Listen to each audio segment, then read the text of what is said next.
Hello guys, welcome to my channel. This side Lavi Shakyawar. मैंने आज अपनी इस वीडियो में कवर किया है प्लाज्मा मेम्ब्रेन के बारे में, उसके फंक्शंस, उसका क्या रोल होता है सेल में, ये सारा मैंने इस कवर किया है। और साथ ही साथ इसमें बताया है कि movement of ions and molecule across the membrane, कि आयन और मॉलिक्यूल किस तरीके से अक्रॉस द मेम्ब्रेन मूव करते हैं। तो प्लीज़ आप वीडियो को लास्ट तक देखिएगा और don't forget to like, share and subscribe my channel and bell icon को भी प्रेस करना मत भूलिए, ताकि मेरी वीडियोस की नोटिफिकेशंस आपको सबसे पहले मिलती रहे। तो टाइम ना वेस्ट करते हुए हम चलिए वीडियो स्टार्ट करते हैं।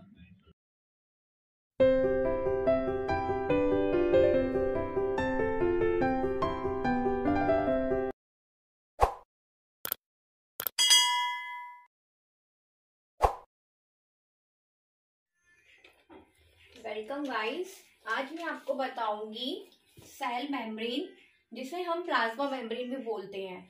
अब सेल मेम्ब्रेन क्या होती है और प्लाज्मा मेम्ब्रेन क्या होता है, जैसे कि मैंने आपको प्रीवियस अपने वीडियो में बताया था कि हमारी जो बॉडी है, हमारी पूरी बॉडी, इनफैक्ट एनिमल्स की पूरी बॉडी या प्लांट्स की बॉडी, ठीक है, वो किससे मिलकर बनी है? सेल से मिलकर बनी है, जिसमें मैंने आपको दो टाइप की सेल बताई थी, यूकैरियोटिक सेल्स और प्रोकैरियोटिक सेल्स। ठीक है, प्रोकैरियोटिक सेल्स कैसी थी? जो सारे जितने भी बैक्टीरिया है वो सारे प्रोकैरियोटिक सेल से बने हुए हैं। ठीक है, जिनके पास उनका जो न्यूक्लियस होता है वो वेल डिफाइंड नहीं होता है, क्योंकि उस न्यूक्लियस के ऊपर कोई सेल मेम्ब्रेन या न्यूक्लियर मेम्ब्रेन नहीं होती है, इसीलिए वो प्रोकैरियोटिक होते हैं। एक तो इस टाइप की सेल बताई। ठीक है, जो बैक्टीरिया है वो प्रोकैरियोटिक सेल से मिलकर बने थे।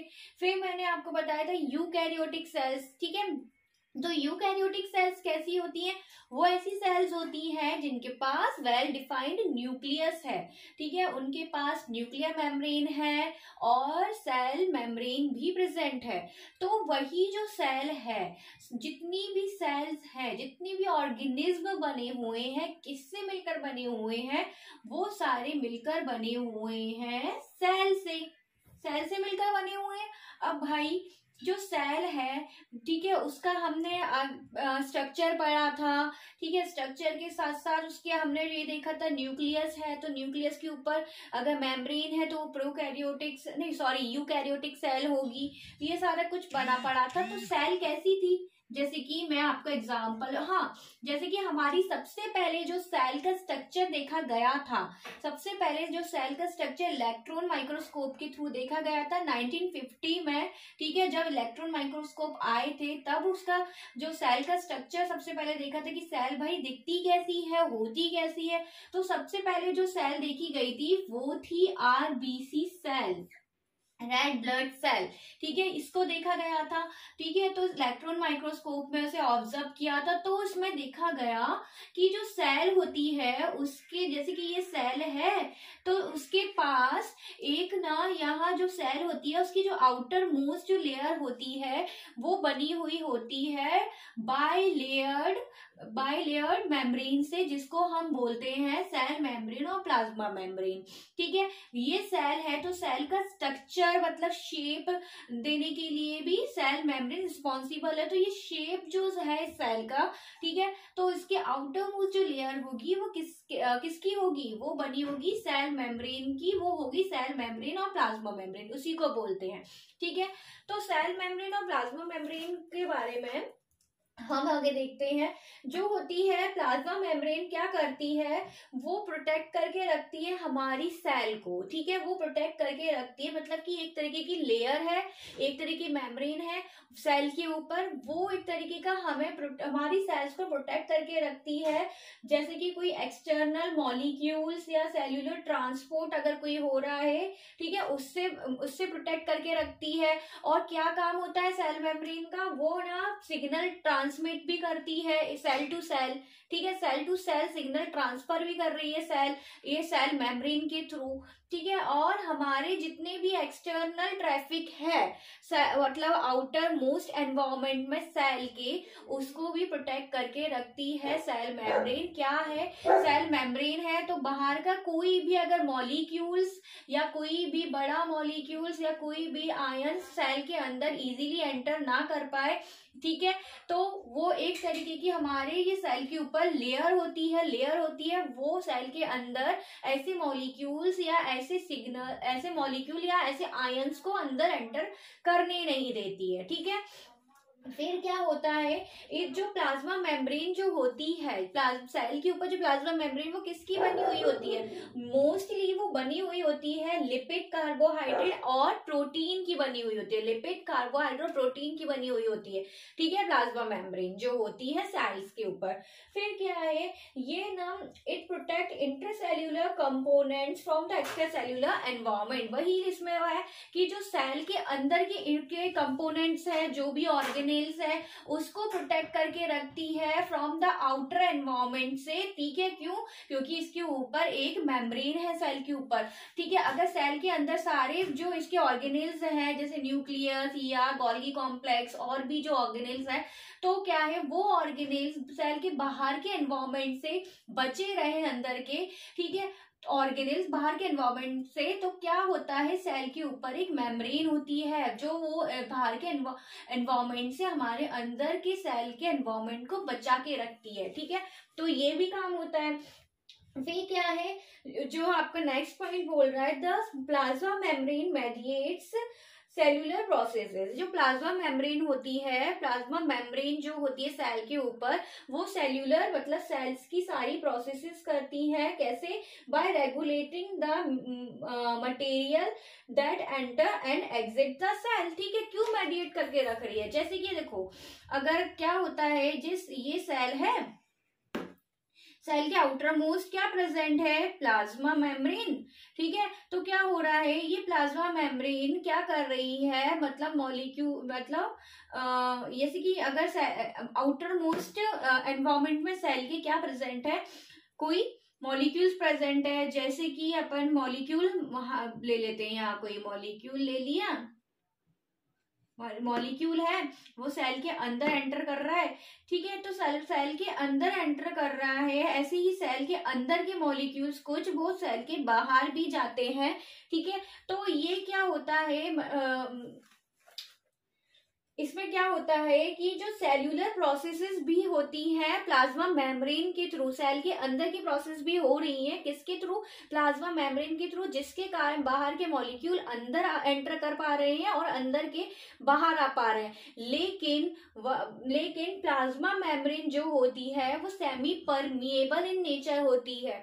क्यों सेमी परमिएबल का मतलब कि ना, जो प्लाज्मा मेम्ब्रेन है वो सेमी परमिएबल नेचर शो करती है। इसलिए करती है कि अगर कोई बाहर का बड़ा मॉलिक्यूल या कोई भी मॉलिक्यूल सेल के अंदर एंटर ना कर पाए, कोई भी, सिर्फ वही मॉलिक्यूल्स में एंटर कर पाए सेल के अंदर जो इसकी परमिबिलिटी और इसके पोर साइज से छोटे हैं या बराबर हैं, वही कर पाएंगे।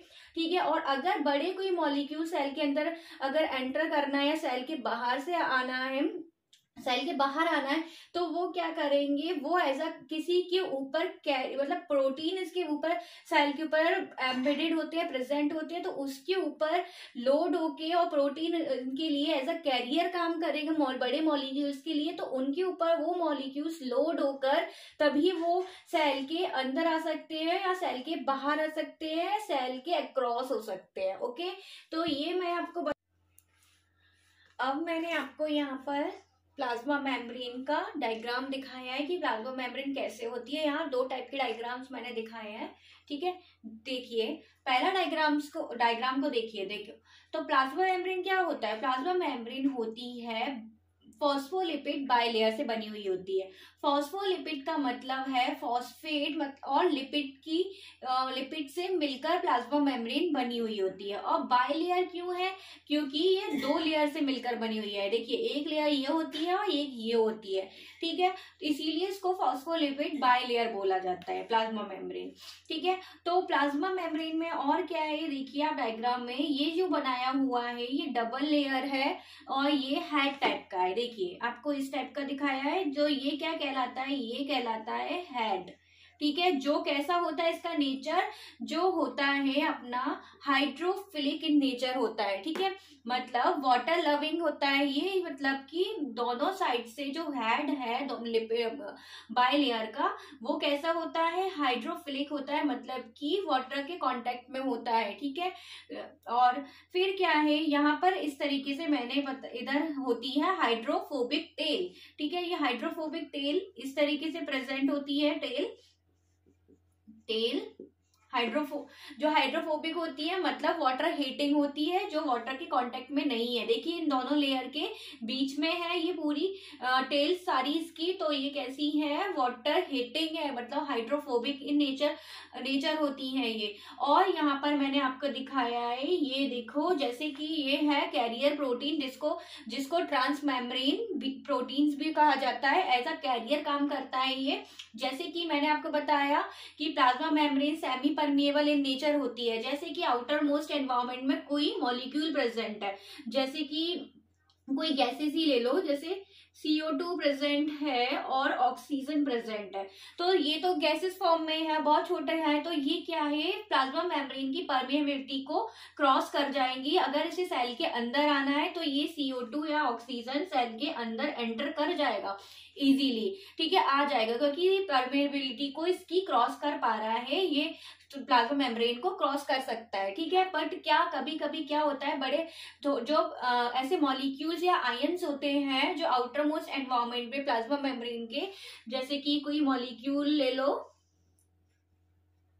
कोई मॉलिक्यूल या आयंस होते हैं जो इसकी परमिएबिलिटी को क्रॉस नहीं कर पाते प्लाज्मा मेम्ब्रेन की, क्यों, क्योंकि वो साइज में बड़े होते हैं, लेकिन उन्हें प्लाज्मा मेम्ब्रेन मतलब सेल को क्रॉस करना होता है। जैसे कि इन केस यहाँ कोई मॉलिक्यूल है, ये मॉलिक्यूल मान लो इतना बड़ा, ये ना मतलब लार्ज इन साइज है, ठीक है, तो क्या है इसकी प्लाज्मा मेम्ब्रेन की परमेबिलिटी को क्रॉस कर पाएगा इसके पोर साइज से, क्योंकि ये बड़ा है, नहीं कर पाएगा। तो क्या होता है, कभी ऐसे में इस मॉलिक्यूल्स को इस वाली साइड से इस वाली साइड में आना है सेल के, ठीक है, तो इधर वाली साइड से इस वाली साइड में आना है सेल की, तो क्या होगा, ये कैरियर प्रोटीन पे लोड हो जाएगा, ये मॉलिक्यूल यहाँ लोड होके कैरियर प्रोटीन पे, तो ये एज अ कैरियर काम कर रहा है। यहाँ से ये प्रोटीन क्या है, एम्बेडेड है दोनों बाय लेयर के में, एम्बेडेड मतलब बिल्कुल ही, मतलब यहाँ से और यहाँ तक पूरा एम्बेडेड है, क्रॉस कर रहा है प्लाज्मा मेम्ब्रेन को। तो क्या होगा, यहाँ से ये मॉलिक्यूल इन बड़ा है साइज में, तो ये इसके ऊपर लोड होके, और ये वाला प्रोटीन, ये क्या है, ये पूरा प्रोटीन है, कैरियर प्रोटीन, इसके ये ना इसको ना एज अ कैरियर यहाँ से यहाँ पहुंचा देगा, ठीक है, इसके ऊपर लोड होके यहाँ पर इसकी, और यहाँ से यहाँ इसको आ जाएगा ये मॉलिक्यूल, ठीक है। तो ये ऐसे ना मतलब आपको ना प्लाज्मा मेम्ब्रेन में इस तरीके के कैरियर प्रोटीन और ट्रांसमेम्ब्रेन प्रोटीन्स भी देखने को मिलेंगे, ठीक है, जो प्रोटीन होते हैं मोस्टली। मैंने यहाँ पर आपको एक छोटा सा सेक्शन बताया था प्लाज्मा मेम्ब्रेन का, यहाँ पर मैंने आपको बेटर अंडरस्टैंडिंग के लिए ये डायग्राम खुद से बना के दिखाया है आपको। ये क्या होता है, हम मोस्टली सेल कैसे बनाते हैं, सेल हम बनाते हैं ऐसे सर्कुलर इन शेप बनाते हैं, लेकिन आपको कभी कभी सेल RBC सेल ऐसे भी दिख जाएगी, ठीक है। कोई सेल का सबका शेप अलग अलग होता है, क्योंकि हमारी प्लाज्मा मेम्ब्रेन कैसी होती है, फ्लेक्सिबल इन नेचर होती है, वो अपना शेप और साइज मतलब चेंज करती रहती है, जैसे कि WBC सेल और जो RBC सेल होती है वो भी अपना साइज और शेप चेंज करती रहती है, ठीक है। लेकिन मोस्टली हम ऐसे सर्कुलर इन शेप में बनाते हैं, इसीलिए मैंने आपको बेटर अंडरस्टैंडिंग के लिए ये वाला इस शेप में प्लाज्मा मेम्ब्रेन को बना के दिखाया है। तो देखिए जैसे कि ये सेल है, पूरी सेल है, सेल जैसे कि मैंने बताया उसके ऊपर प्लाज्मा मेम्ब्रेन प्रेजेंट होती है, ठीक है, डबल लेयर होती है जो, ठीक है, किससे बनी हुई होती है, प्रोटीन लिपिड से बनी हुई होती है और कार्बोहाइड्रेट से, ठीक है। तो मैंने आपको ये सारा ये वाला पूरा थोड़ा सा सेक्शन दिखाया, लेकिन यहाँ पे पूरी सेल के ऊपर प्लाज्मा मेम्ब्रेन प्रेजेंट होती है, तो मैंने इस तरीके से पूरी सेल पर बनाकर दिखाया है, ठीक है। ये सारे क्या है, ये सारे हेड्स हैं जो कैसे हैं, वो वाटर के, मतलब यहाँ मतलब कि वाटर ऐसे प्रेजेंट होता है, मतलब कि सेल के आउटर मोस्ट जो सरफेस होती है, मतलब एनवायरमेंट होता है, वो एक्वस इन नेचर होता है, ठीक है। और सेल के अंदर का भी एनवायरमेंट एक्वस इन नेचर होता है, मतलब ये क्या होता है सेल के के अंदर साइटोप्लाज्म प्रेजेंट होता है, वो भी कैसा है, एक्वस टाइप का है। ठीक है, तो ये कैसे है, ये हेड, दोनों साइड के हेड वाटर के कांटेक्ट में होते हैं, इधर भी और इधर भी। ठीक है, इसीलिए इनको हाइड्रोफिलिक बोला जाता है, वाटर लविंग। ठीक है, इसीलिए बोला जाता है। और ये सारी इसके अंदर टेल्स हैं जो वाटर हेटिंग होती है, मतलब कि पानी से डरती है, इसीलिए ये सेल के देखो दोनों हेड्स के बीच में है, यहाँ कहीं पानी या एक्वस एनवायरमेंट नहीं है। ठीक है, और ये सेल के अंदर का पूरा मैंने सारे ऑर्गेनेल्स दिखाए हैं आपको। तो इस तरीके से ये जो प्लाज्मा मेम्ब्रेन और सेल मेम्ब्रेन होती है, इस तरीके से अरेंज होती है पूरी सेल के ऊपर। ठीक है, जो डबल लेयर होती है। तो ये आपको मैंने 2 डायग्राम्स दिखाए हैं प्लाज्मा मेम्ब्रेन के। अब मैं आपको यहाँ पर बता रही हूँ कि जो प्लाज्मा मेम्ब्रेन होती है ना, वो उसमें जो सेल्यूलर ट्रांसपोर्ट कैसे होता है, कोई भी मॉलिक्यूल्स या आयंस सेल से ट्रांसफर कैसे होते हैं प्लाज्मा मेम्ब्रेन के थ्रू। ठीक है, एक साइड से दूसरी साइड, मतलब अगर सेल के जाना हो कोई भी मॉलिक्यूल्स को या आयंस को, ठीक है, तो वो किस तरीके से ट्रांसफर होंगे। जो भी मॉलिक्यूल्स और आयंस ट्रांसफर हो रहे हैं वो 2 तरीके से होंगे, या तो वो एक्टिव ट्रांसपोर्ट होगा या फिर वो पैसिव ट्रांसपोर्ट होगा। तो एक्टिव ट्रांसपोर्ट में क्या होता है, इसमें क्या होता है, एक्टिव ट्रांसपोर्ट में एनर्जी, मतलब इसमें एनर्जी लगती है। अगर कोई भी मॉलिक्यूल जो भी है वो सेल के अक्रॉस ट्रांसफर हो रहा है तो उसमें एनर्जी यूटिलाइज हो रही है in the form of ATP. ठीक है, ऐसे ही पैसिव ट्रांसपोर्ट में क्या होता है, कोई भी मॉलिक्यूल अगर ट्रांसफर हो रहा है अक्रॉस द मेम्ब्रेन तो इसमें क्या है, एनर्जी की यूटिलाइजेशन नहीं है। इधर से मॉलिक्यूल या आयन इजीली प्लाज्मा मेम्ब्रेन से ट्रांसफर हो जाता है अक्रॉस द मेम्ब्रेन। ठीक है, एक्टिव में एनर्जी की यूटिलाइजेशन हो रही है, पैसिव में एनर्जी यूटिलाइज नहीं हो रही है। ठीक है, और यहाँ जैसे कि मैंने आपको एक्टिव और पैसिव का दोनों का डायग्राम भी यहाँ पे शो किया है किस तरीके से होता है। जैसे कि ये सेल मेम्ब्रेन है, प्लाज्मा मेम्ब्रेन। ठीक है, अगर कोई मॉलिक्यूल प्लाज्मा मेम्ब्रेन के अक्रॉस पार हो रहा, मतलब निकल रहा है, तो क्या होगा, जैसे कि यहाँ पर देखिए, यहाँ मैंने सिर्फ आपको ऑक्सीजन बताया, ऑक्सीजन या CO2। ठीक है, अगर वो प्लाज्मा मेम्ब्रेन की मेम्ब्रेन को क्रॉस कर रहे हैं कोई गैसेस मॉलिक्यूल, तो क्या होगा, ये ना क्या है, इसकी प्लाज्मा मेम्ब्रेन की परमेबिलिटी को इजीली क्रॉस कर पा रहा है। इजीली अगर कोई मॉलिक्यूल यहाँ प्रेजेंट है गैसेस फॉर्म में, मतलब गैस है ऑक्सीजन, तो इजीली इसको पेनिट्रेट करके इधर से इधर इसको प्लाज्मा मेम्ब्रेन के अक्रॉस आ पा रहा है इजीली। देखो यहाँ से यहाँ पर ऑक्सीजन आ गया। ठीक है, फिर यहाँ पर अगर कोई मॉलिक्यूल है, छोटा मॉलिक्यूल है जो इसकी साइज के बराबर है प्लाज्मा मेम्ब्रेन के, तो वो भी इजीली, जैसे मैंने यहाँ पर Na लिया है सोडियम आयन, वो आयन भी इसको यहाँ पर क्रॉस इजीली कर पा रहा है। क्यों, क्योंकि वो इसकी परमेबिलिटी के बराबर है। ठीक है, या फिर इसके पोर साइज से छोटा है या बराबर है।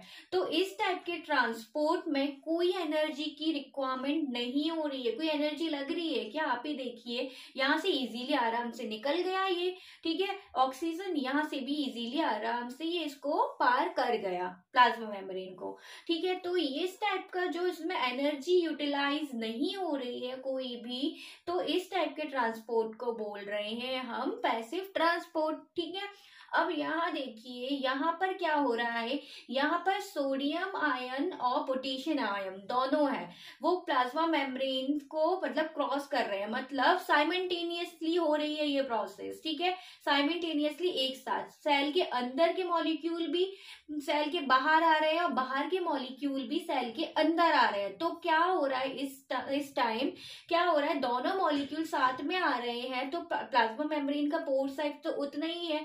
तो इसमें क्या होगा, ऐसे टाइम में कोई भी मॉलिक्यूल या आयंस को क्रॉस कर रहा है, तो इस टाइम में इसकी परमेबिलिटी और पोर साइज तो उतना है, तो यहाँ पर क्या होगा, एनर्जी लगेगी। देखो यहाँ से Na यहाँ आ रहा है और यहाँ से पोटेशियम इधर जा रहा है, सेल के बाहर और अंदर दोनों साइड साइमल्टेनियसली Na और पोटेशियम आयन अंदर बाहर हो रहे हैं।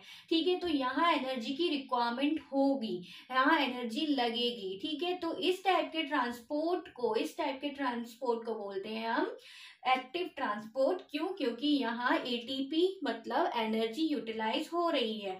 तो मैंने यहाँ आपको बताया कि सेल मेम्ब्रेन मतलब कोई भी आयन या मॉलिक्यूल सेल के मतलब अक्रॉस कैसे जा पाते हैं, किस तरीके से जा पाते हैं। तो दो वे में जाते हैं, एक्टिव ट्रांसपोर्ट और एक पैसिव ट्रांसपोर्ट। एक्टिव में एनर्जी की यूटिलाइजेशन होती है, मतलब एनर्जी यहाँ लगती है, पैसिव में एनर्जी नहीं लगती है। तो मैंने आपको ये कुछ बताया, यहाँ मैंने आपको डायग्राम के थ्रू भी बताया है। ठीक है, अब मैं आपको आगे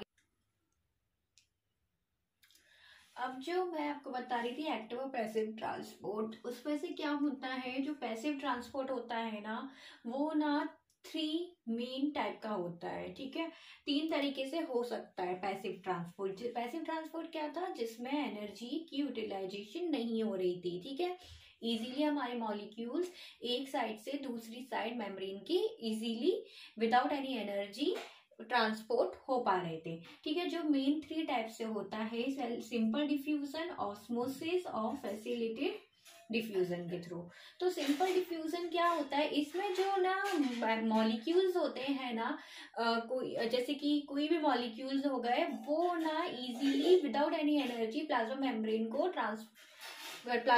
के अक्रॉस ट्रांसफर हो पाते हैं। इसमें कौन से मॉलिक्यूल्स आ गए? स्मॉल मॉलिक्यूल्स ही हो पाते हैं इसमें, जैसे गैसेस आ गई, ऑक्सीजन और कार्बन डाइऑक्साइड। फिर क्या है? ऑस्मोसिस होता है। ऑस्मोसिस तो इसमें क्या होता है? मूवमेंट होता है ज्यादातर वाटर मॉलिक्यूल्स का ऑस्मोसिस में। फिर फैसिलिटेटेड डिफ्यूजन में क्या होता है? इसमें ना लार्ज और जितने भी चार्ज मॉलिक्यूल होते हैं, जितने भी चार्ज मॉलिक्यूल होंगे और लार्ज मॉलिक्यूल, वही मॉलिक्यूल प्लाज्मा मेम्ब्रेन के अक्रॉस ट्रांसफर हो पाते हैं। ठीक है, तो ये मैंने आपको पैसिव ट्रांसपोर्ट का बता दिया। अब मैं आपको आगे एक्टिव ट्रांसपोर्ट के बारे में बताती हूँ कि एक्टिव ट्रांसपोर्ट जो था, जिसमें एनर्जी की रिक्वायरमेंट होती है मॉलिक्यूल्स को प्लाज्मा मेम्ब्रेन को क्रॉस करने के लिए, तो वो अब मैं आपको बताती हूँ कितने टाइप के होते हैं और उसमें कैसे कैसे मॉलिक्यूल ट्रांसफर हो पाता है। ओके, अब जैसे कि मैंने आपको बताया था पहले पैसिव ट्रांसपोर्ट, उसी के साथ अब मैं आपको बता रही हूँ एक्टिव ट्रांसपोर्ट। एक्टिव ट्रांसपोर्ट में क्या था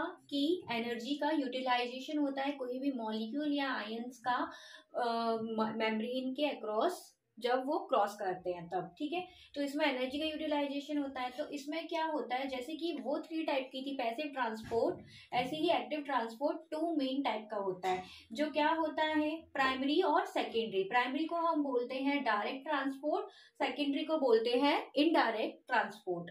ठीक है, प्राइमरी में क्या होता है, इसमें क्या है, मतलब इसे डायरेक्ट ट्रांसपोर्ट इसीलिए बोला जाता है क्योंकि इसमें जो एनर्जी यूज हो रही है वो सेल की जो भी अंदर हम सेल के अंदर मेटाबॉलिक एनर्जी जो बन रही है, मेटाबॉलिक एनर्जी मतलब कि हमारी बॉडी के अंदर मेटाबॉलिक प्रोसेसेस भी बहुत सी होती हैं, जिसमें क्या होता है एटीपी बनता भी है। एटीपी क्या है? एनर्जी करेंसी है, वो बनता भी है और कहीं कहीं लॉस्ट भी होता है। तो यहाँ पर जो भी मेटाबॉलिक एनर्जी या एटीपी बन रहा है तो वो डायरेक्टली मतलब उसकी एनर्जी डायरेक्टली यहाँ पर यूज हो रही है, इसीलिए इसको डायरेक्ट ट्रांसपोर्ट कहते हैं। सेकेंडरी में क्या होता है, इसको इनडायरेक्ट ट्रांसपोर्ट इसलिए बोलते हैं क्योंकि यहाँ पर जो एनर्जी बन रही है तो वो क्या है, मॉलिक्यूल्स जो मतलब प्लाज्मा मेम्ब्रेन के अक्रॉस मूव कर रहे हैं, तो वो किसी ना किसी मतलब किसी के साथ लिंक होकर कोऑर्डिनेट होकर वो एक दूसरे मतलब प्लाज्मा मेम्ब्रेन को क्रॉस कर पाते हैं, कोऑर्डिनेट होकर, मतलब वो इनडायरेक्ट फॉर्म में हो रहे हैं। ठीक है, क्या हो रहा है यहाँ पर, क्या है, जो एनर्जी का यूटिलाइज हो रहा है तो वो एनर्जी इसीलिए ऐसे यूटिलाइज कर रहे हैं, ये किसी के साथ कपलिंग कर लेते हैं या कोऑर्डिनेट कर लेते हैं। ठीक है, मॉलिक्यूल, तो वो ना उसकी एनर्जी उस तरीके से यहाँ पर यूज होती है। ठीक है, तो डायरेक्ट और इनडायरेक्ट ट्रांसपोर्ट होता है एक्टिव में। ठीक है, जिसे हम प्राइमरी और सेकेंडरी ट्रांसपोर्ट भी बोलते हैं। यहाँ मैंने एक आपको डायग्राम दिखाया है। यहाँ पर जो ट्रांसपोर्ट होता है वो मोस्टली 3 वे में भी होता है। जैसे कि कोई मॉलिक्यूल अगर सिंगल मॉलिक्यूल प्लाज्मा मेम्ब्रेन को क्रॉस कर रहा है, जैसे कि यहाँ देखिए, तो उसको बोलेंगे हम यूनिपोर्ट। यूनी से ही समझ आ रहा है वर्ड से, मतलब एक। तो यहाँ पर एक ही मॉलिक्यूल यहाँ ट्रांसफर कर रहा है, किसी दूसरे के साथ कोऑर्डिनेट नहीं किया है, ठीक है। फिर ये यूनिपोर्ट ट्रांसपोर्ट इस तरीके से होता है, या तो ये मॉलिक्यूल इधर से इधर मूव कर सकता है, या यहाँ से यहाँ पे भी मूव कर सकता है। यूनिपोर्ट मतलब सिंगल। यहाँ फिर मैंने आपको बताया है नेक्स्ट सिम्पोर्ट। सिम्पोर्ट में क्या होता है, यहाँ जितने भी जो मॉलिक्यूल है आयन प्लाज्मा मेम्ब्रेन को क्रॉस कर रहे हैं, वो एक ही डायरेक्शन में करेंगे, एक ही डायरेक्शन में, या तो बाहर से अंदर या अंदर से बाहर। देखिए ये मॉलिक्यूल भी इसी इधर डायरेक्शन में आ रहा है, ये मॉलिक्यूल भी इधर डायरेक्शन में आ रहा है, इसीलिए इसको सिम्पोर्ट कहा है। पर इसको कोऑर्डिनेट या कपलिंग, ठीक है, इनडायरेक्ट ट्रांसपोर्ट है ये। क्यों? क्योंकि ये किसी के साथ कोऑर्डिनेट कर रहा है। देखो ये अकेला था, ये किसी के साथ मिल गया, कपलिंग कर ली, कोऑर्डिनेट कर लिया, ठीक है। तो ये इस टाइप का ट्रांसपोर्ट क्या बोलेंगे हम, इनडायरेक्ट ट्रांसपोर्ट। पर ये दोनों एक ही डायरेक्शन में मूव कर रहे हैं तो सिम्पोर्ट कहलाएगा, ठीक है। फिर आपका थर्ड में क्या है, ये आपका होता है एंटीपोड। एंटीपोड नाम से ही समझ में आ रहा है, एंटी मतलब कि अपोजिट, ठीक है। तो क्या होगा, ये भी एक तरीके का इनडायरेक्ट ट्रांसपोर्ट है, क्योंकि ये भी कपलिंग कर रहे हैं दोनों, ठीक है। तो इसमें क्या होगा, ये मतलब अपोजिट डायरेक्शन में मॉलिक्यूल मूव करेंगे। देखो ये यहाँ मूव कर रहा है तो ये यहाँ मूव कर रहा है। एंटीपोड मतलब कि अपोजिट, इसीलिए इसको एंटीपोड कहते हैं। और ये दोनों ट्रांसपोर्ट किस तरीके के हैं, कोऑर्डिनेट, मतलब किसी के साथ कपलिंग कर रहे हैं, ठीक है। ये यूनिपोर्ट, सिम्पोर्ट और एंटीपोर्ट, ये तीन तरीके से होता है। यही मैं आपको प्लाज्मा मेम्ब्रेन के बारे में बताया, ठीक है। प्लाज्मा मेम्ब्रेन के बारे में आपको इंफॉर्मेशन दी कि क्या होती है, सेल्स के ऊपर किस तरीके से प्रेजेंट होती है, उसका फंक्शन क्या है, और किस तरीके से मॉलिक्यूल्स या आयंस मूव करते हैं अक्रॉस द प्लाज्मा मेम्ब्रेन, वो सब मैंने आपको इस वाले वीडियो में सब कुछ बताया। यदि आपको मेरा वीडियो और मेरी इंफॉर्मेशन अच्छी लगती है तो मेरे चैनल को लाइक, शेयर एंड सब्सक्राइब करना बिल्कुल मत भूलिएगा, और बेल आइकन को भी प्रेस करना मत भूलिए, ताकि मेरी वीडियोस की नोटिफिकेशंस आपको सबसे पहले मिलती रहे। तो मिलती हूँ आपको नेक्स्ट वीडियो में, तब तक के लिए बाय बाय।